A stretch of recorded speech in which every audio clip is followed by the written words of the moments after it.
which right here, this thermocouple senses the flame and then comes to the gas valve right up here. And if it doesn't have the proper DC millivolts coming to the gas valve and holding this pilot stat here with a magnet, then it will close it and shut the pilot out. So here, the thermocouple has to sense the millivolts from the flame.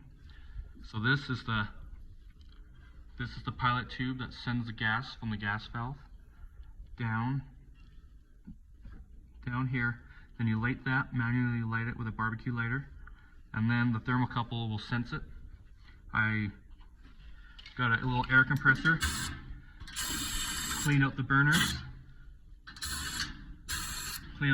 so when it lights, it doesn't kick back.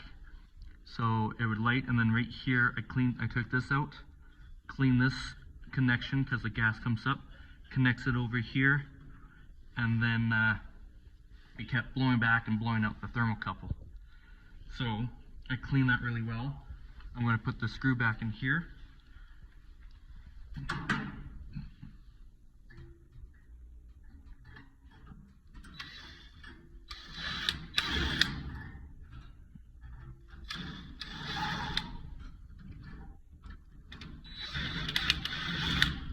Not hard to do it with my hand.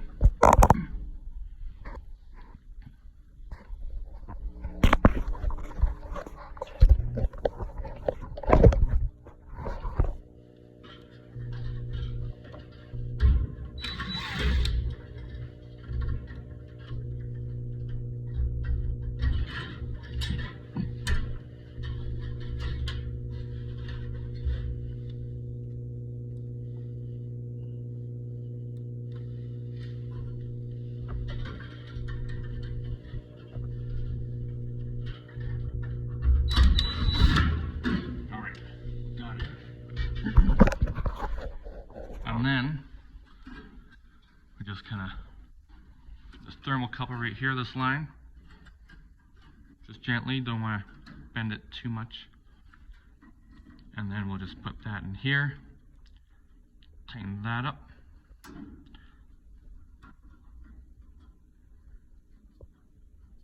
So it should thread in pretty easy by hand.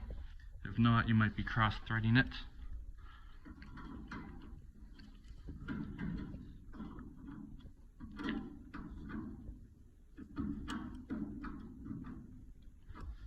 And then, this is the one with the pilot tube that I took apart. Then you push down, you'll see the off pilot, and then on. You push the pilot down.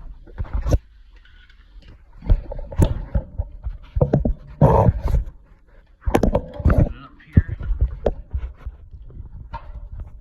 Push the pilot down. And light. And then you gotta hold it down. When you light it, you want to hold it down for 60 seconds.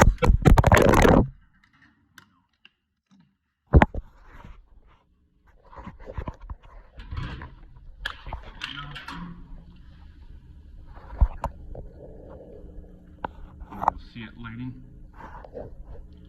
and if I let go, it stays on, which is good. I'm just going to leave that like that for now. To access this, I had to take the heat shield off right here. So this sits down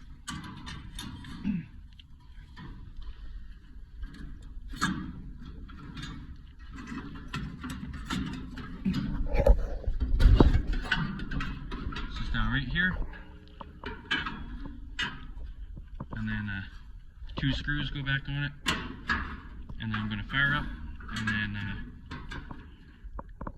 see how it works and see if it kicks back. This is an old furnace because it has a standing pilot. The new ones don't have that anymore. The name's off the plate. Alright, thank you. Bye.